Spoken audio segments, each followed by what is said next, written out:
Welcome to our channel मजेदार कहानियाँ. Get ready to embark on an exciting journey filled with captivating content, insightful discussions, and endless inspiration. हमारे channel में आपका स्वागत है. रोमांचक कंटेंट, ज्ञानवर्धक चर्चाओं और अंतहीन प्रेरणा से भरी एक शानदार यात्रा के लिए तैयार हो जाइए. Life is full of uncertainty. Priya की लाइफ ने भी कुछ ऐसा ही अनसर्टेन मोड़ ले लिया था. एलएलबी करके अपने सपनों को पूरा करने की इच्छा जाने कब फैमिली की नीड्स को पूरा करने में बदल गई थी, उसे कुछ पता ही नहीं चला. प्रिया के पापा के हार्ट अटैक ने उसकी पूरी लाइफ को बदल कर रख दिया था और उसे एक ऐसा फैसला लेना पड़ा था जो वो कभी सपने में भी नहीं सोच सकती थी. प्रिया अपना चेकअप करवाकर हॉस्टल आ गई थी और इस समय मीरा के साथ बैठी थी. वो दोनों एक ठेले पर पाव भाजी खा रही थीं. प्रिया ने अपने पूरे दिन का हाल मीरा को सुनाया. मीरा भी प्रिया को कुछ बताना चाहती थी. उसने प्रिया से कहा, अरे यार, मुझे भी तुझसे बहुत जरूरी बात करनी है. प्रिया ने पाव भाजी का एक पीस मुंह में रखते हुए पूछा, हाँ तो बताना क्या हुआ. मीरा ने एक्साइटेड होकर कहा, तेरे लिए मेरे पास 2 गुड न्यूज़ हैं. प्रिया ने भी एक्साइटेड होते हुए कहा, अरे तू जल्दी बताना यार. गुड न्यूज़ सुने हुए तो ज़माना बीत गया. मीरा ने हंसते हुए कहा, तो फर्स्ट गुड न्यूज़ ये है कि मेरी शादी की डेट फिक्स हो गई है. ये सुनकर प्रिया खुशी के मारे चीख कर बोली, क्या सच में? वाह यार, मेरी प्यारी मीरा. मीरा ने इधर उधर देखा और अपने हाथों से इशारा करते हुए बोली, अरे धीरे बोल, इतना चिल्ला क्यों रही है? प्रिया ने अपने चारों ओर देखा. वहां बैठे दूसरे लोग अब उनकी ओर देख रहे थे. ये देख वो हंसते हुए बोली, अरे यार, कितने महीनों बाद कोई अच्छी खबर मिली है. तो अपने आप ही चीख निकल गई. आई am very happy for you. So finally Rohan तुझे मुझसे छीन कर ले जाने वाला है. मैं तेरे बिना कैसे रहूंगी? मीरा ये सुनकर हंसने लगी और बोली, मेरी जान, मुझे तुमसे कोई भी अलग नहीं कर सकता. You have very special place in my heart. और रोहन भी ये बात जानता है. इनफैक्ट वो तो ये भी कहता है कि अगर तू लड़का होती ना तो मैं शादी भी तुझसे ही करता. ये सुनकर प्रिया भी हंसने लगी. उसने कहा, ऑनेस्टली ये तो वो सही कहता है. एनीवे, ये तो बता कौन सी डेट फाइनल हुई है? 7 दिसंबर. तब तक हमारे फाइनल एग्जाम्स भी खत्म हो जाएंगे. प्रिया ने पानी पीकर ग्लास वापस रखते हुए कहा, हाँ सही है, और तुझे तैयारी के लिए भी प्रॉपर टाइम मिल जाएगा. मीरा ने अपने कंधे ऊपर करते हुए कहा, हेलो, मुझे टाइम मिल जाएगा? क्या मतलब? तुझे मेरे साथ सारी तैयारियां करनी होंगी. तेरे बिना मैं ये सब नहीं कर पाऊंगी. मैं तो अभी से नर्वस हो रही हूँ यार. So you have to help me. Priya ने मुस्कुराते हुए कहा, येस ऑफ कोर्स यार, ये भी कोई कहने की बात है. मैं भी यही कह रही थी कि हमें सारी तैयारियां करने के लिए बहुत समय मिल जाएगा. उसने मीरा से ये कह तो दिया था, मगर वो सोच रही थी कि अगर उसकी रिपोर्ट नॉर्मल आई तो सरोगेसी प्रोसेस शायद इसी महीने शुरू हो जाएगी. और इसका मतलब यह होगा कि मीरा की शादी के समय वो प्रेग्नेंट होगी. और ऐसी हालत में वो मीरा की शादी अटेंड तक नहीं कर पाएगी. ये सोचकर उसे बहुत बुरा लग रहा था कि मीरा को जब ये पता चलेगा कि वो तो उसकी शादी में जा ही नहीं पाएगी तो उसे कितना बुरा लगेगा. वो सारी प्लानिंग उसके साथ करने के बारे में सोच रही थी, पर वो इस प्लानिंग का हिस्सा भी नहीं बन पाएगी. इस वक्त इस बारे में बात करके वो मीरा का मूड खराब नहीं करना चाहती थी, इसलिए उसने कहा, और बता, रोहन तो बहुत खुश होगा ना? आखिर उस बेचारे ने बहुत मेहनत की है. तुझे पटाना इतना आसान नहीं था. प्रिया ने ये कहते हुए मीरा को देखकर आंख मारी और हंसने लगी. मीरा ने उससे नाराज होने का नाटक करते हुए कहा, वेरी फनी. फिर वो भी हंसने लगी और बोली, रोहन तो इतना खुश है ना कि दोस्तों के बीच डेट अनाउंस करने के लिए एक पार्टी प्लान कर रहा है। प्रिया ने हंसते हुए कहा, वाओ सो रोमांटिक। यार I am very happy for both of you, तुम लोगों की एक परफेक्ट कपल लगोगे। He is crazy about me. ये कहते हुए मीरा के चेहरे पर एक अलग ही चमक थी। प्रिया ने देखा कि मीरा रोहन के ख्यालों में खो गई है, तो उसने उसकी उंगली को गर्म गर्म भाजी में डुबो दिया, जिससे वो एकदम चौंक गई और अपनी उंगली को मुंह में लेते हुए बोली, ये क्यों किया? प्रिया ने हंसते हुए कहा, तुझे सपनों की दुनिया से बाहर लाने के लिए। अच्छा चल अब दूसरी अच्छी खबर बता। हाँ बताती हूँ।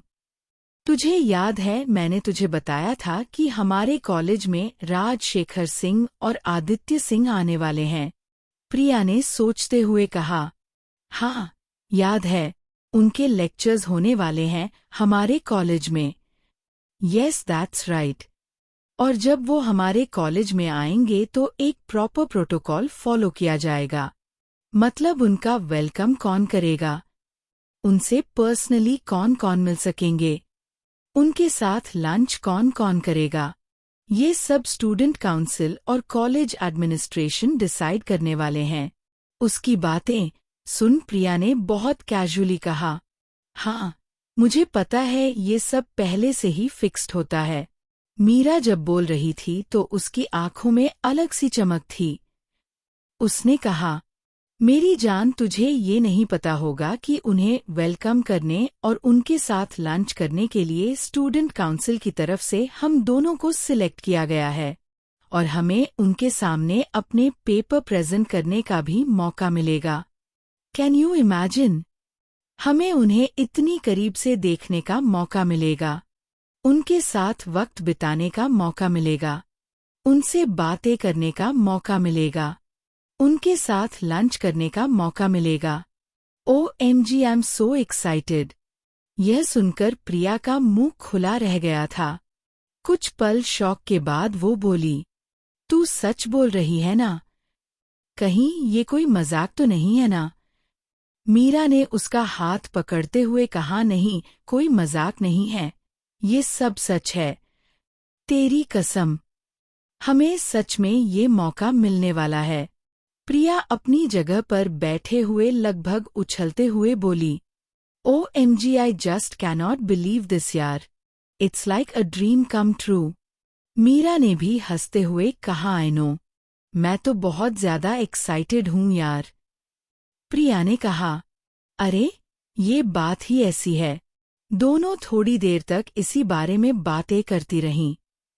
फिर अचानक प्रिया ने मुस्कुराते हुए कहा, अच्छा चल अब चलते हैं, बहुत देर हो गई है।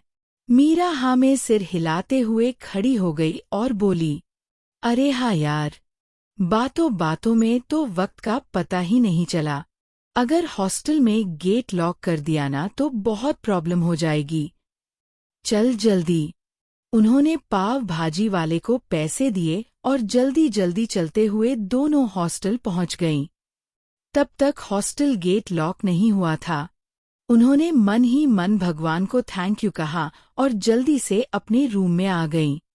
दोनों हंस रही थीं और हंसते हंसते बेड पर लेट गईं। उन्होंने पाव भाजी वाले को पैसे दिए और जल्दी जल्दी चलते हुए दोनों हॉस्टल पहुंच गईं। तब तक हॉस्टल गेट लॉक नहीं हुआ था। उन्होंने मन ही मन भगवान को थैंक यू कहा और जल्दी से अपने रूम में आ गईं। दोनों हंस रही थीं और हंसते हंसते बेड पर लेट गईं। प्रिया ने गहरी सांस लेते हुए कहा, आज का दिन चाहे जैसा भी बीता हो, पर तेरी इन गुड न्यूज़ ने मेरा मूड ठीक कर दिया यार। Really I am so happy. बहुत समय के बाद कुछ अच्छा सुनने को मिला। मीरा ने उठकर बैठते हुए कहा, मैंने भी बहुत दिनों के बाद अपनी पुरानी वाली प्रिया को देखा। बहुत दिनों के बाद तेरे चेहरे पर हंसी और खुशी देखी। ऐसे ही हंसती रहा कर, अच्छी लगती है। प्रिया भी बैठ गई। मीरा की बात सुनकर उसने हंसते हुए उसे गले लगा लिया। अगले दिन पूरे कॉलेज में ये खबर फैली हुई थी कि मीरा और प्रिया को गेस्ट ऑफ ऑनर के साथ लंच के लिए चुना गया है। कुछ लोग उन्हें बधाई दे रहे थे तो कुछ उनसे जल रहे थे। जो भी हो, वो दोनों अचानक से कॉलेज में बहुत फेमस हो गई थीं और उन्हें इसमें बहुत मजा भी आ रहा था। वो दोनों अपनी तैयारियों में जुट गई थीं। उन्हें पेपर्स भी प्रेजेंट करने थे और इसके लिए उन्हें बहुत सारी प्रिपरेशन की जरूरत थी। प्रिया के दिमाग में इस समय और कोई ख्याल नहीं था। ये एक मौका था जो उसके पूरे करियर के लिए बहुत इम्पोर्टेंट साबित हो सकता था।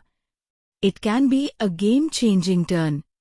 अगले 2-3 दिनों तक यही सारी प्रिपरेशंस चलती रहीं। पढ़ाई और पेपर प्रेजेंटेशन की प्रिपरेशंस में प्रिया अपनी रिपोर्ट के बारे में तो भूल ही गई थी। एक शाम दोनों लाइब्रेरी में बैठे पढ़ाई में बिजी थे। तभी प्रिया का फोन वाइब्रेट हुआ। उसने देखा स्क्रीन पर अर्जुन का नाम फ्लैश हो रहा था। उसने मीरा से एक्सक्यूज मी कहा और लाइब्रेरी से बाहर आ गई। बाहर आकर वो पार्किंग में खड़ी गाड़ी पर टिक गई और उसने कॉल पिक किया। दूसरी ओर से अर्जुन की आवाज आई, हाय प्रिया, हाउ आर यू? प्रिया ने जवाब दिया, I am fine, thank you.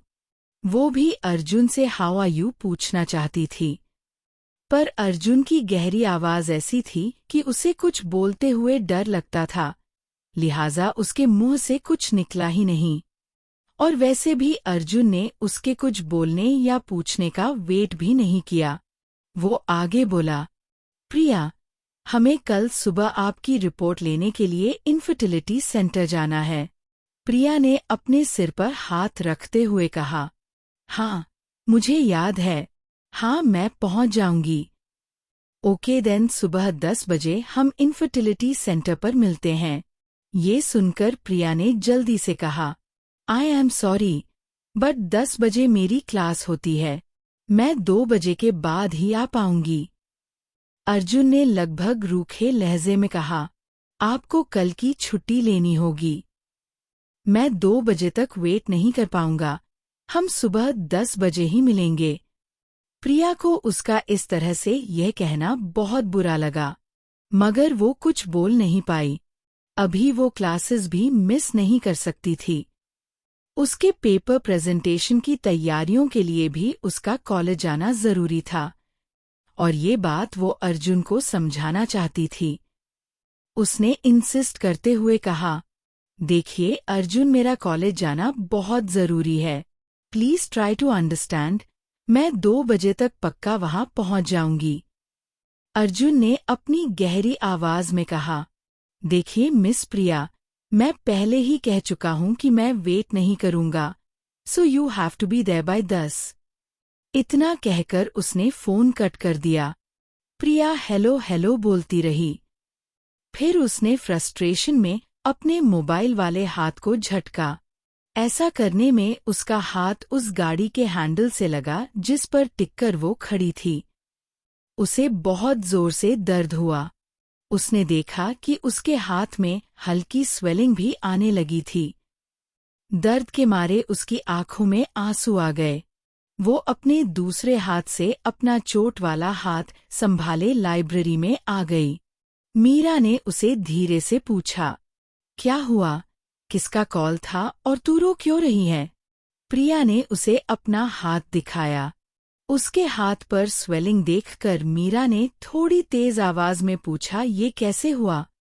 उसकी तेज आवाज सुनकर लाइब्रेरी में बैठे दूसरे स्टूडेंट्स उनकी तरफ देखने लगे। प्रिया ने ये देखकर उससे कहा, चल यहाँ से कहीं बाहर चलकर बात करते हैं।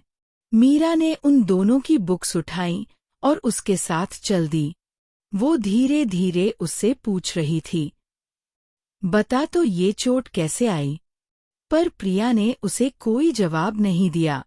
वो दोनों लाइब्रेरी से बाहर आ गईं और लाइब्रेरी के सामने बने गार्डन में जाकर बैठ गईं। मीरा ने फ्रस्ट्रेटेड होते हुए कहा, अब बताएगी ये कैसे हुआ? मेरी जान निकली जा रही है। प्रिया ने उसे अर्जुन के कॉल से लेकर उसे चोट लगने तक की सारी बातें बता दीं। मीरा ने टेंशन में आते हुए कहा, तूने उसे समझाया क्यों नहीं कि तेरा कॉलेज जाना कितना जरूरी है? प्रिया ने थोड़ा रोते हुए कहा, तुझे क्या लगता है?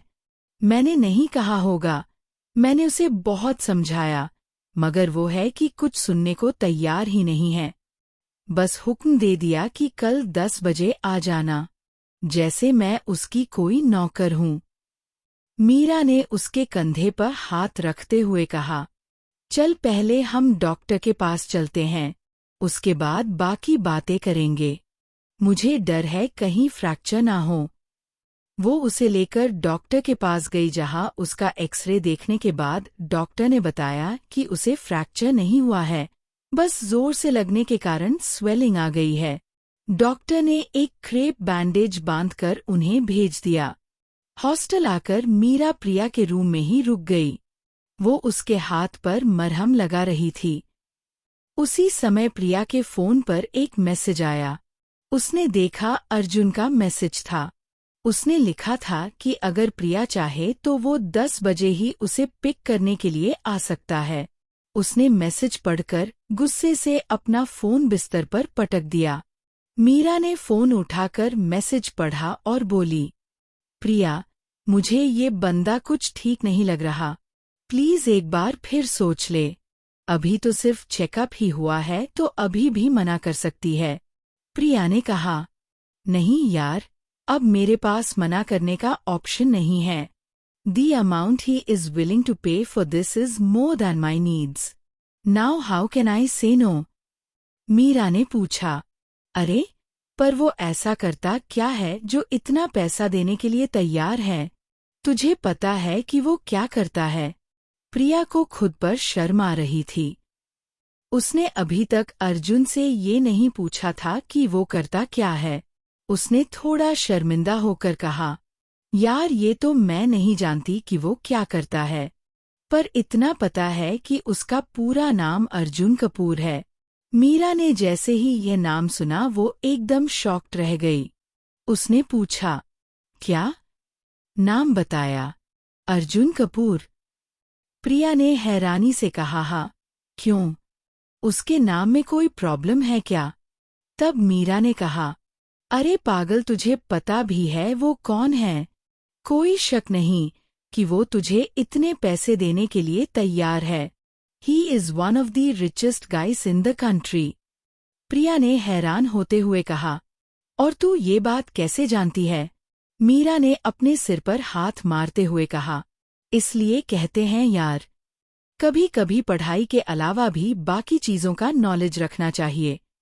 प्रिया ने छेड़ते हुए कहा, तू साफ साफ बताएगी कि तू अर्जुन को कैसे जानती है? अगर इस एपिसोड ने आपके दिल को छुआ हो तो अभी सब्सक्राइब करें। आगे की कहानी बहुत जल्द आने वाली है। वीडियो देखने के लिए बहुत बहुत धन्यवाद। अगर आपको यह कहानी पसंद आई हो तो लाइक, शेयर और सब्सक्राइब करना बिल्कुल न भूलें। मिलते हैं अगले वीडियो में।